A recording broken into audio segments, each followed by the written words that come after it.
অন্তিম লীলা মানে একাদশ স্কন্ধ ও দ্বাদশ স্কন্ধ।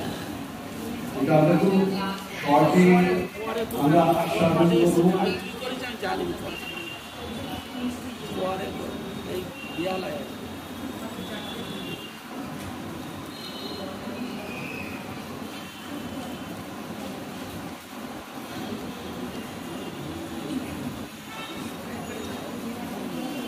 একাদশ স্কন্ধে যদুবংশের প্রতি ঋষিদের অভিশাপ আমরা শ্রবণ করলাম, কিভাবে যাদবরা একা দিয়ে যুদ্ধ করে নিজেদের ভিতরে দ্বন্দ্ব সৃষ্টি করে তাদের পতন হলো আমরা জানতে পারলাম।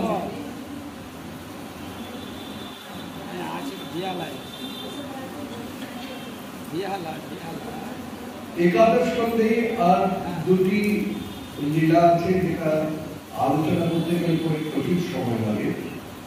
সেটি হচ্ছে ভগবান শ্রীকৃষ্ণ উদ্ধবের যে শেষ উপদেশ ছিল, উদ্ধবকে ভগবান গীতায় যেমন অর্জুনকে ভগবান জ্ঞান দিয়েছিলেন, সেই রকম ভাবে ভাগবতের মধ্যে ভক্ত উদ্ধবকে ভগবান এই গীতার মতন অন্য জ্ঞান দিয়েছিলেন। গীতায় যে সমস্ত বিষয়ের উপরে ভগবান আলোকপাত করেছেন, ভাগবতের ভিতরেও উদ্ধবকে সেই জন্য উদ্ধব গীতা বলা হয়। উদ্ধব গীতা জানি না আমি বাজারে পাওয়া যায় কিনা, কিন্তু ভক্তরা এটা জানে না। ভক্তরা উদ্ধব গীতা বলতে ভাগবতের একাদশ স্কন্ধে কৃষ্ণ যে উদ্ধবকে উপদেশ করেছিলেন সেটাই ভাগবত পড়লে পরেই উদ্ধব গীতা পড়া হয়ে যায়। উদ্ধবকে উপদেশের ভিতরে একটি উপদেশ ভগবান বলছেন। একবার একটা উদাহরণ দিয়ে ভগবান শিক্ষা দিয়েছিলেন।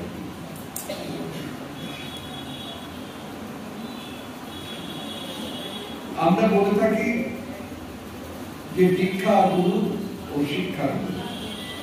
দীক্ষা গুরু একজন হয় আর শিক্ষা গুরু অনেক হয়। যার কাছ থেকে আপনি যে জিনিস শিক্ষা লাভ করবেন তিনি আপনার সেই মানে বিষয়বস্তুর উপরে তিনি করতেই পারেন। গান শিখলে পরে ক্লাসিক্যাল গান শিখলে গানের মধ্যে, তারপরে নাচ শিখলে নাচের মধ্যে, আধ্যাত্মিক শিক্ষা দীক্ষা লাভ করলে আধ্যাত্মিক মধ্যে, যে শিক্ষা লাভ করে।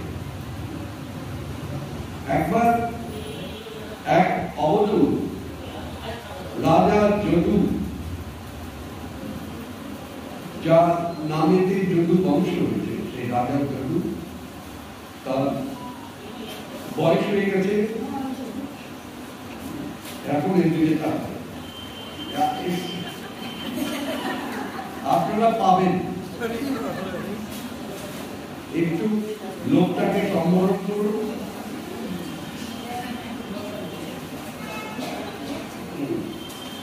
রাজা যদুর কাছে ঘুরতে ঘুরতে এক অবধূত এসে উপস্থিত হয়েছিল। এই অবধূত হচ্ছে অত্রি মনুর পুত্র। তিনি জন্মবার পর থেকেই ঘুরে ঘুরে এরকম ভাবে লোককে শিক্ষা দিয়ে দাঁড়ান। অবধূতের মধ্যে তার কোনো নিজের ঘর সংসার নেই, কিছু নেই। যখন তার খুশি হয় সেখানে যান। ঘুরতে ঘুরতে ও যদু রাজার কাছে এসছে। তাদের সঙ্গে বাক্যালাপ করে দেখেন যে ওই যে অবধূত দত্তাত্রেয় ঋষি বিরাট জ্ঞান। তো ওনাকে জিজ্ঞেস করলেন যে আপনি এত জ্ঞান কোথা থেকে পেলেন? এই বয়সে আপনি তো স্কুল কলেজে পড়েননি, কি আপনাকে এত জ্ঞান শিক্ষা দিলেন? তখন তিনি বললেন, মহারাজ আমি যখন পর্যটন করি তখন অনেকের ভিতরে অনেক গুণ আমি দেখতে পাই। পশু পাখির ভিতরে, মাছের ভিতরে, বেশ্যার ভিতরে অনেক গুণ দেখতে পাই। সেই গুণগুলো থেকে আমি তাদের সম্মান করে তাদের আমার গুরু রূপে স্বীকার করছি, মানে শিক্ষা। শাস্ত্রে বলা হয় শিক্ষা গুরু এবং দীক্ষা গুরু এক, কাউকে ভেদ জ্ঞান করতে দিই। যিনি তোমায় দীক্ষা দিলেন, যেমন মা যশোদা পালন করেছিলেন, ভগবান বলেছিলেন যে জন্ম দেয় তার থেকে যে পালন করেন তার মহিমা পালন।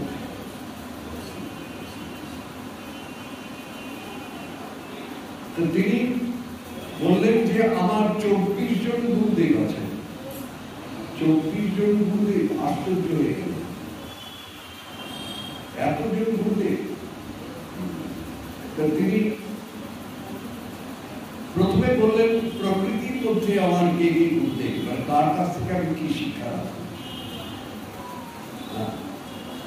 পৃথিবীর কাছ থেকে আমি শিক্ষা লাভ করি, সূর্যের কাছ থেকে আমি শিক্ষা লাভ করি, বায়ুর কাছ থেকে শিক্ষা লাভ করি, জলের কাছে আমি শিক্ষা লাভ করি, অগ্নির কাছে আমি শিক্ষা লাভ করি। কাজে এরা ভগবানের সব সৃষ্টি, কিন্তু এদের চরিত্রটা এরকম, এদের কর্মটা এরকম যে তাদের থেকে অনেক ভালো জিনিস শিখা। মোটামুটি প্রকৃতির ভিতরে তিনি যাকে গুরুদেব করেছেন তারা সব সমদর্শী। কটা ক্যারেক্টার আছে, চরিত্র, সেটা জানতে হবে। একটা ক্যারেক্টার হচ্ছে তারা সমদর্শী, অর্থাৎ সকলকে সমান দৃষ্টি, কোন বিচার করে না। তার গায়ের রং কিরকম, তার হাইট কত, তার ওজন কত, কে কোন বংশে জন্মগ্রহণ করেছেন, কোন বর্ণে, কোন আশ্রমে, তারা ওই সমস্ত বিচার করে। তারা ভগবানের নির্দেশ অনুসারে তারা সকলকে সমদর্শী ভাবে তাদের সেবা করে। কাজে এইসব সূর্যকে, আপনার চন্দ্রমাকে, পৃথিবীকে, বায়ুকে, অগ্নিকে, জলকে তিনি শিক্ষার রূপে গ্রহণ করেছেন। এরকম পাখিদের থেকেও তিনি অনেক শিক্ষা লাভ করেছেন। যেমন উদাহরণ দিচ্ছে, একটা কুড়োর পাখি আছে, বাজ পাখি, যেটাকে বলে বিরাট পাখি।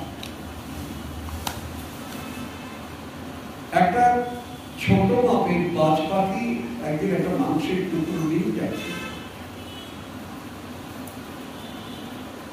সেই অবলোক তখন তাকিয়ে দেখে মাংসের টুকরোটা নিয়ে যাচ্ছে, সঙ্গে সঙ্গে বড় বড় বাজ পাখিগুলো তাকে আক্রমণ করে ওই মাংসটা করে তাকে অস্থির করে দিচ্ছে।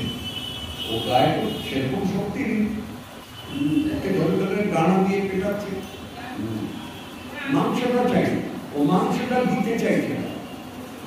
যতক্ষণ মাংসটা দিচ্ছে না, ততক্ষণ তার ভয়ের ভিতরে ভয়, ভীতি আসছে, মোহ আসছে। মাংসটা নিয়ে আমি আমার বাচ্চাদের দেব। এবার দেখলেন আমার প্রাণ বাঁচাতে হবে, বাচ্চারা আমার অপেক্ষায় আছে। তখন সেই ছোট বাজ পাখিকে কি করলেন, মাংসের টুকরোটাকে যেই ফেলে দিলেন উনি নিশ্চিত। তখন আর ওই বড় পাখিগুলো তাকে আক্রমণ করছে না, তাকে ছেড়ে দিলেন। এর থেকে কি শিক্ষা লাভ হলো? আসক্তির দ্বারা কিছু তুমি ধরে রেখো না, তুমি তাকে ত্যাগ করবে। যেই মাত্র ত্যাগ করবে, তোমার বাড়িটার উপরে দারুণ মোহ।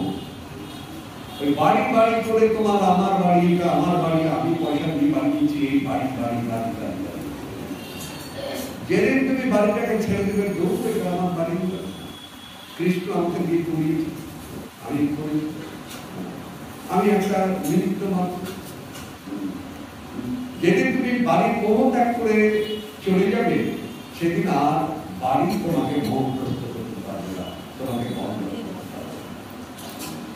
এরকমভাবে এক একজনের থেকে শিক্ষা লাভ। একটা দেখুন, আমি শর্টে বলছি, একটা বেশ্যাকে গুরুদেব বলে ফেলেছি, তার থেকে কি শিক্ষা পেয়েছিলেন সেই অবধূত? বেশ্যার কাজটা কি? সেজে বুঝে পুরুষদের আকর্ষণ করা, তাদের দেহ সুখ দেওয়া, তার থেকে রোজগার করা, রোজগার করে তাদের সংসার করা। একদিন একটা পিঙ্গলা নামে বেশ্যা, তিনি সেজে বুঝে দুয়ারে অপেক্ষা করছিলেন যে নিশ্চয়ই একজন ধনবান ব্যক্তি আসবে, তারপর আমি তাকে দেহ সুখ দিয়ে আমি প্রচুর টাকা পেয়ে যাব। কিন্তু আশায় রয়েছেন দেখা গেল ধনবানকে।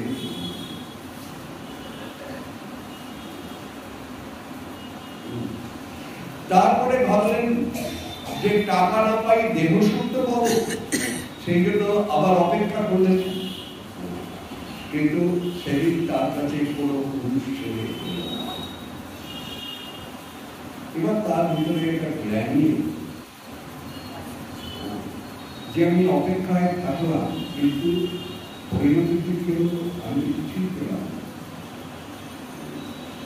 এতক্ষণ যদি আমি কৃষ্ণকে লাভ করবার জন্য তপস্যা করতাম, তাহলে কৃষ্ণ আমাকে ডাকতেন। সেই মুহূর্তে যখন তার এতে ফিলিংস হলো, আমি এই জঘন্য কাজ করে পুরুষদের বিনোদন করবার জন্য আমি আমার জীবনটাকে কষ্ট করতাম। এই জীবনটা দিয়ে আমাদের কৃষ্ণের সেবা নেই, অনেক কাজে পিঙ্গলা কি করলো? তখন তার এই বেশ্যার ব্যক্তিকে তিনি ত্যাগ করে দিয়ে তিনি কৃষ্ণ সেবায় মগ্ন, এবং তার ওই বন্ধন থেকে তিনি এই থেকে আমরা অবদান একটা শিক্ষা লাভ করবেন। কারোর জন্য আশায় থাকবে, আশায় নিরাশা হয়, যেমন সকলের আশা হয়, যেমন ছেলেটা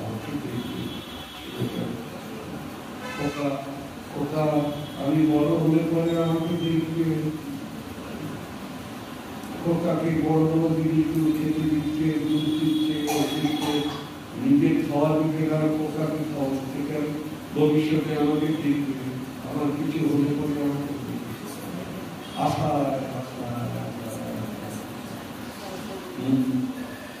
খোকাকে বিয়ে দেওয়া হলো, ভাবলো যে খোকার বউ এসে আমাকে সেবা দেবে। আমি তো সেবা চাইছি। আপনি মনে করেন আপনি কাজ করবেন না, আপনাকে আমরা দেখে দেবো। স্বামীর সাথে প্যাক্ট করে নিয়েছে, স্বামীকে ভালোবেসে, মেয়েদের তো সময় লাগে না, একজনকে তার মা পর হয়ে গেল, আগে স্বামীটাকে কবজা করছে, তার তো ছেলে, তার কাছ থেকে আমি তার ছেলেকে নিয়ে নিয়েছি, তার তো কষ্ট হবে। এবার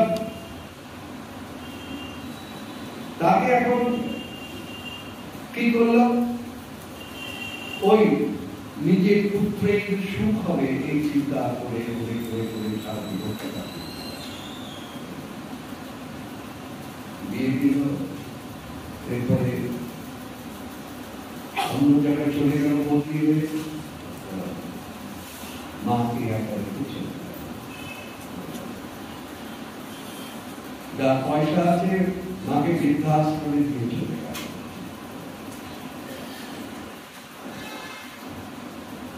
তারপরে বাবার মৃত্যু হলো। নিয়ম হচ্ছে স্বামী হারানোর পরে সকলে সাত্বিক ভগবান কৃষ্ণের প্রসাদ সেবা করে দিল।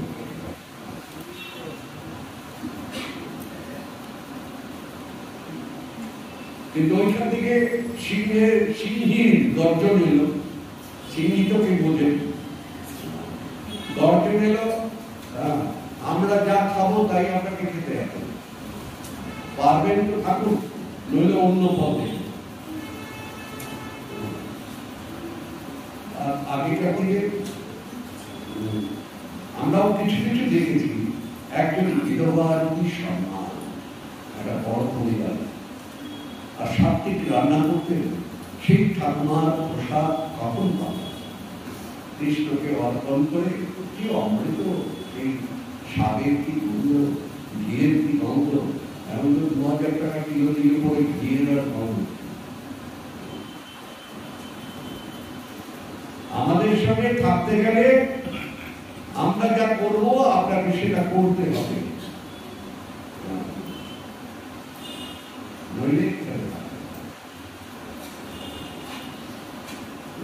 এর থেকে আপনার কি শিক্ষা লাভ করতে হবে?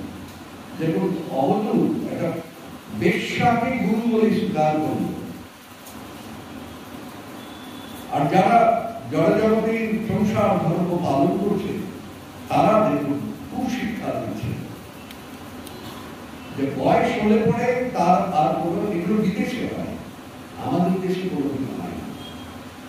বিদেশের বৃদ্ধ হলে পরে সব অন্য হলে চলে যায়, ছেলে বাবা একসঙ্গে থাকে না। বৃদ্ধ হলে নয়, 18 বছর যখন ছেলের বয়স হয়ে যাবে তখন আর বাবার সঙ্গে থাকে না, আলাদা ফ্ল্যাট নিয়ে আলাদা জায়গায় পড়াশোনা করবে। বাবার জন্মদিন হলে পরে, কিছু হলে পরে ওই দোকানের সঙ্গে ব্যবস্থা করা আছে, ফোন করবে, ফুলের তোড়া দিয়ে বাবাকে দিয়ে আসে, নিজে এসে দেবে। এটা বিদেশি। বিদেশিরা সাধারণত বলতো ভারতবর্ষের বৃদ্ধকালটা সবচেয়ে সুন্দর। কেন? বৃদ্ধকালটা তারা কিরকম ভাবে পুত্রদের দিয়ে, পুত্র বন্ধুদের দিয়ে, নাতি পুত্রকে দিয়ে ভরসা করা, আর খুব সম্মান। দাদু মানে একটা বিরাট সম্মান। কিন্তু এখন কিন্তু আর সেটা নেই, একেবারে বিদেশির মতো হয়ে গেছে। এখন আর বৃদ্ধ লোক বলে কাঁদতে হয়, কি করবে, কি হবে আমার জীবনটা, কোনো গ্যারান্টি নেই।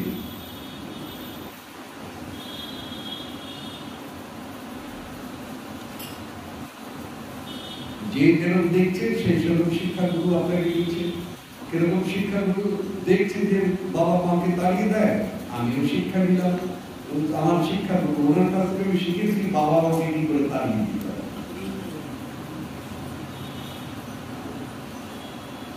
অনেক সময় আবার পিতা মাতাও সন্তানকে তাড়িয়ে দেয়,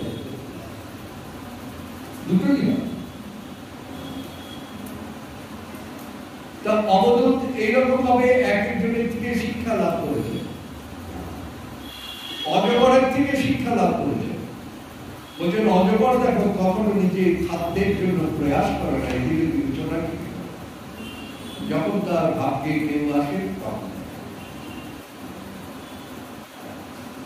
বলছেন সাধু সাধু যারা হবে তারা খাদ্যের জন্য চারদিকে প্রয়াস করবে, ভগবান যখন তাকে যা কৃপা করবেন সেটাই পাবে। নিজের এক্সট্রা কোনো ওকে মেরে ওকে কেটে ওটা হরণ করে, ঈশ্বরের কাছে সর্বাপন্ন হচ্ছে, ঈশ্বর যখন তোমাকে যা দেবে তাই। এইরকম ভাবে এক একজনের কাছে 24 জন গুরু কথা বলেছেন। একটা নারীর কথা বলেছেন, একটা বালিকা, বালিকাকে গুরু বলে বলেছেন। তাহলে কি হলো? একদিন একটা বালিকা তার বিবাহের জন্য সম্বন্ধ দেখতে,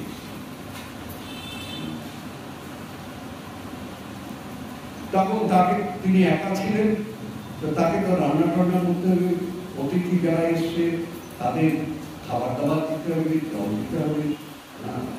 সে তখন ডেকিতে ওদের খাদ্য তৈরি, অন্ন তৈরি করবার জন্য ডেকিতে করছে, আর দেখছে মেয়ে ছেলে এমন করে, মেয়ে ছেলে পুরুষ ছেলে যদি তার আওয়াজ পায় লজ্জা নেই, মেয়েটা এই পুরুষ আসতে পারে, পুরুষ ছেলে এমনকি এই চুরির আওয়াজ যেন না দেয়। পুরুষেরা খারাপ মনে করে। সেই মেয়েটা ধান ভাঙছে আর দেখছেন অনেকগুলো চুরি করেছে দু হাতে, ধান ভাঙছে, প্রচুর আওয়াজ হচ্ছে,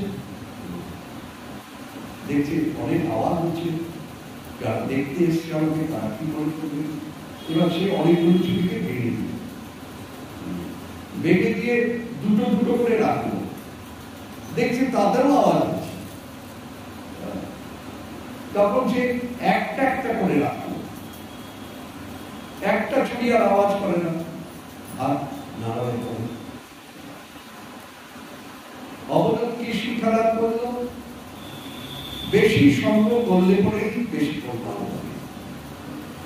তুমি একাকী থাকার চেষ্টা করো, একাকী থাকলে পরে সেই জন্য সাধকরা একটু একা একা থাকতে ভালোবাসে। একটা বয়সে আনন্দ ফুর্তি করতে ইচ্ছে করে, কিন্তু সাধক করে নয়। সেই জন্য একাকী থাকবার একটা কথা গীতাতেও ভগবান বলেছেন, সাধুরা একাকী থাকবেন থেকে সাধক। এইরকম ভাবে 24 জন গুরুদেবের কথা বর্ণনা করেছেন। তারপরে বললেন, মহারাজ 24 জন গুরুর কথা আমি বললাম, কিন্তু আমার আরেকজন গুরুদেব আছে। বলে সে কে? বলছে আমার নিজের দেহ আমার। এই দেহটা দিয়ে আমরা যা সাধন করি, যা কাজ করি, কিন্তু দেহটা অনিত্য হতে পারে, কিন্তু প্রয়োজন নেই সেটা বলতে হবে। দেহটা অনিত্য সেটা সকলেই জানে, আজকে আছে কালকে নাও থাকতে পারে, কিন্তু কোনো কিছু করতে গেলে জড়জাগতিক ক্রিয়াকাণ্ডই হোক আর আধ্যাত্মিক ক্রিয়াকাণ্ডই হোক, পুনরুত্থান যেতে গেলে সব কিছু করতে গেলে পরে এই দেহটা দিয়েই তপস্যা করতে হবে। তাই দেহটাকে অমান্য করলে চলবে না, দেহটাকে দেহটাকে রক্ষা করতে হবে, দেহটাকে যত্ন করতে হবে, দেহের ভিতর এবং বাইরে পবিত্র করে রাখতে হবে। তাহলে এই দেহটাকেও বললেন আমার নিজের দেহ আমার গুরুদেব।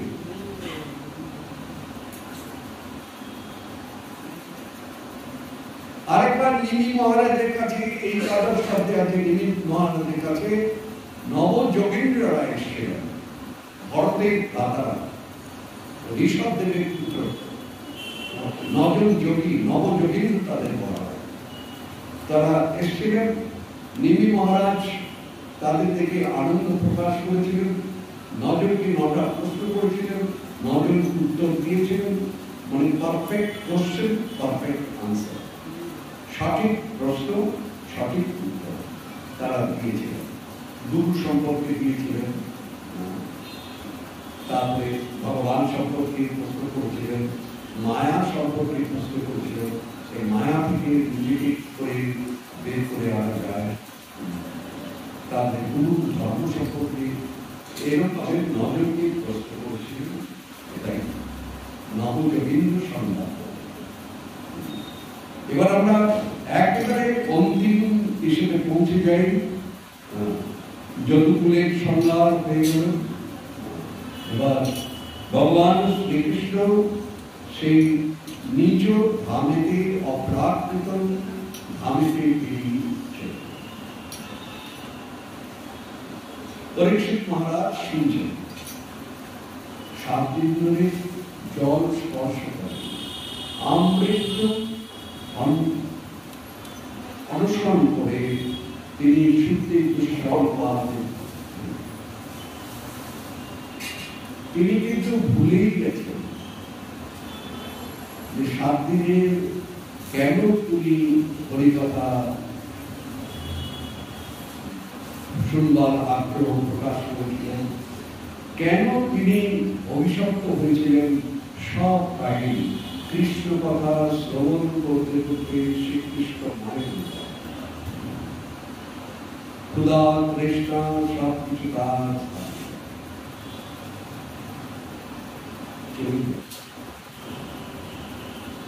কিন্তু ব্রাহ্মণের অভিশাপ তো কখনো মিথ্যা হতে পারে না। শ্রীজি মহারাজ তিনি তার পিতা সমীপ ঋষির অপমানের জন্য তাকে অভিশাপ দিতেন। রাজা পরীক্ষিত সেই সময়টা হরিকথা শ্রবণ করে কাটালেন। হরিকথা শ্রবণ করতে করতে তার দেহ প্রাকৃত, অর্থাৎ জড় বিকার আর তার দেহে, তার দেহটা আছে কিন্তু তিনি বিষ্ণু লোক থেকে এসে বিষ্ণু লোকে বিষ্ণু দূতরা তাকে রথে করে নিয়েছিল। তক্ষকের তো বলা আছে সে তো আসবে, তক্ষক তাকে দংশন করবার জন্য আসেন, কিন্তু তক্ষক সাপ কখনো মৃত দেহকে দংশন করে, সে সুখ পায়, সে বিষ প্রয়োগ করে একটা সুখ পায়। বিষটা যখন তার চলে যায় তখন সে একটা সুখ পায়। মৃত যারা পায় তাদের তো বিষ প্রয়োগ করা যায় না। দর্শক এলেন, তার দেহকে দংশন করলেন, কিন্তু কি হলো, সেখান থেকে বিষের পরিবর্তে ফুল বৃষ্টি দর্শক প্রকৃতপক্ষে পরীক্ষিতকে বধ করতে পারেননি। যদি পরীক্ষিতকে দর্শক কি বধ করতে পেরেছিলেন? তারা হ্যাঁ বলছে, তারা না বলছে, হাতে কি করে বুঝলেন? হ্যাঁ, তাতে আগেই নিয়ে গেল, যেমন অজামিলের হল, পরীক্ষিতের হল। পরীক্ষিত তার দেহ অপ্রাকৃত স্তরে গিয়ে পৌঁছে গেল, তক্ষক এলো, তাকে নামে মাত্র দংশন করলেন। কিন্তু পরীক্ষিতের পুত্র জন্মেজয় সে ভাবল, তার তো জড়বুদ্ধি, সে ভাবল তক্ষক দংশন করার পিতার মৃত্যু হয়েছে। তখন সে তক্ষকের প্রতি বিরাট রোগ তার উৎপন্ন এবং সব তক্ষকদের তিনি বধ করতে শুরু করলেন। বধ করে সেই চক্রের পিতা তখন বৃহস্পতি দেবগুরু তিনি তখন সেখানে এসে জন্মেজয়কে তিনি তক্ষকদের বধ করতে নিষেধ করলেন। যা কিছু হয়েছে কৃষ্ণের ইচ্ছাতে হয়েছে, কাজে ওদের কোনো দোষ নেই। একটি তক্ষকের হয়তো দোষ থাকতে পারে, কিন্তু সেই বলে সমস্ত তক্ষক মানুষ সকলকে বধ করাটা তোমার উচিত নয়। দাও তখন গুরুদেবের কথা শুনে সেই আপনার তক্ষক বধের যে যজ্ঞ করেছিল সেটাকে শান্তি দিলেন। এরকম আমি বলছি অপ্রাপ্ত ধাম ও ধামে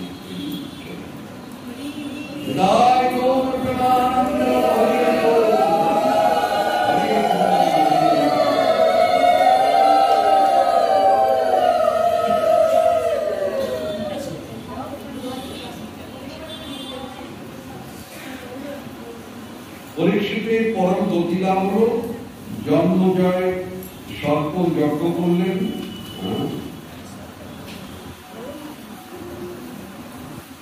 ইন্দ্র সর্পকে আশ্রয় দিয়েছিলেন, কিন্তু কোনো কাজ নেই। এবার আমাদের বিদায়ের পালা। এখন আমরা একটু সকলকে দাঁড়াতে হবে, আমরা একটু ভজন আর নৃত্য করবো। আপনি সকলে আবার করবেন। जय श्री राधा रानी की जय। कुंज विराज घन श्याम राधे राधे, श्याम राधे राधे घन श्याम राधे राधे। Hallelujah.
स्वामीपाद की जय, वर्षिकादेव की जय, सूत्र स्वामीपाद की जय, आपना श्री गुरुदेव की जय, हरिनाम संकीर्तन की जय, अनंत कोटि गौर भक्तवृंद की जय, अनंत कोटि वैष्णव वृंद की जय, जय जय श्री राधे।